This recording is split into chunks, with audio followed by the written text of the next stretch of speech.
India and Russia both operate the powerful S-400 air defense system, yet the results couldn't be more different. While Russia struggles to use it effectively in real combat, India has made the S-400 shine, especially during its recent conflict with Pakistan. Even President Putin, in his latest speech, praised India's performance.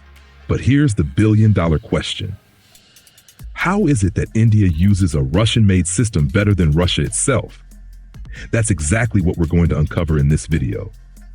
Before we dive back into the glorious world of facts and firepower, I just need to take a moment to thank a very special group of people. Yes, I'm talking about the haters. You've been working overtime in the comments, writing essays, spamming nonsense, repeating the same copy-paste insults relentlessly. Honestly, it's adorable. You're boosting my engagement like unpaid interns. You're the real MVPs. So, from the bottom of my heart, thank you for your service. Now, the latest conspiracy from the basement-dwelling troll community is that I'm just clickbaiting Indians to make money. Wow, genius-level detective work, except for one tiny problem. This channel isn't monetized. There are 0 ads on my videos. I've turned down sponsorship deals, yes, actual money from VPNs and game companies. No Patreon, no merch, no super chats, nothing. So let me ask, how am I scamming people when I'm not even getting paid? See, trolls, it's called logic. Look it up. Honestly, I feel sorry for the haters. They've got so few brain cells, even a plankton would be insulted by the comparison. I could have easily gone the sellout route. I could have made shiny pro-US or pro-China content, dropped some funny fighter jet memes, and slapped a cartoon face on an F-22 while roasting random countries. Heck, one American YouTuber does exactly that, and he gets millions of views. But that's not me. I chose truth. I actually believe what I'm saying, and I believe people deserve military content that's sharp, honest, and occasionally makes a few fragile egos cry. And guess what? That means 1, I'm not here to take advantage of anyone. 2, I actually believe what I say. And yes, I'm doing this for free. Also, plot twist, I'm not even Indian. One day I'll reveal who I am, but not yet. And every script you hear is written by me, edited by humans, voiced by AI, because let's face it, no one around me can deliver this voice with that level of savage authority. So next time you want to accuse me of running some evil clickbait operation, remember this. You're hating on a guy working for free just to annoy you. That's gotta sting. Anyway, thank you again, comment warriors. Keep racking up those replies and dislikes. I'll keep growing and you'll keep crying. Now let's get back to the video.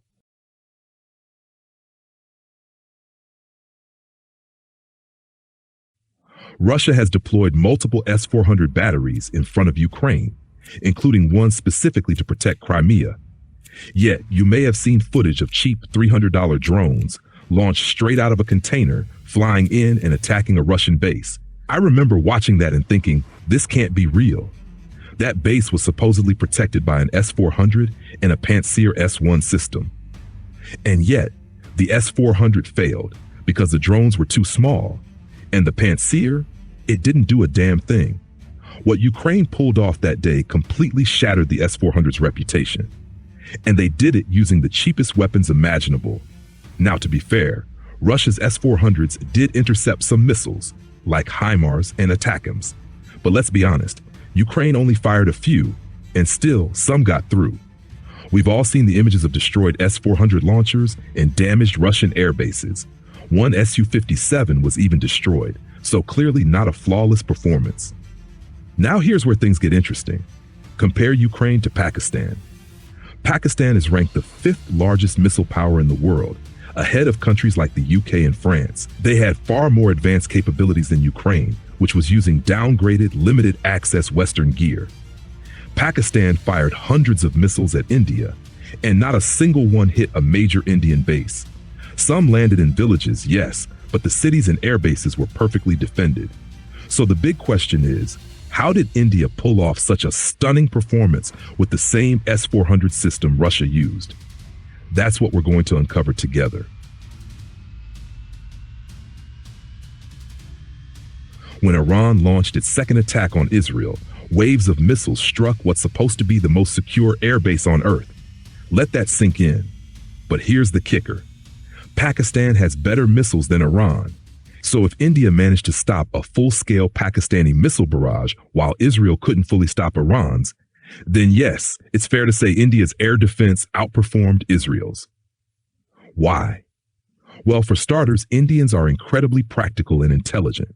Just look at the number of Indians working at Boeing, NASA, or studying in Ivy League colleges across the U.S. That's not a coincidence. It's a reflection of skill and discipline. But intelligence alone isn't enough. Russia is full of smart people too.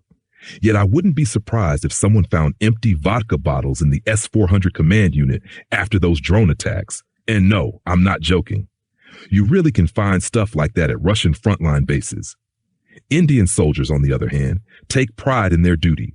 They fight with focus and honor. Let me ask you, if you're from India, do your soldiers drink on the battlefield like Russians? I doubt it. Still, even good soldiers and smart minds aren't enough. What completes the picture is strategy. India didn't just rely on the S-400.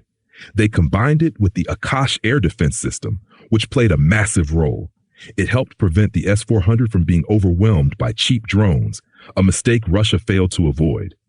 Akash also brought down the cost of defense significantly, giving India both strength and efficiency. And here's the bottom line. It's not about the machine. It's about who's using it. India proved that to Russia, to Pakistan, and to the world. Now it's your turn to show who you are. Just kidding. If you've made it this far, you're clearly a fan. And now that the haters are long gone, let me take a moment to say something real. If you saw my earlier message to the trolls, I hope it didn't bother you. I truly appreciate your support. We're almost at 10,000 subscribers, and that's all thanks to you. Thank you for flying above the Indian skies with us today. This is Caspian Insight, signing off.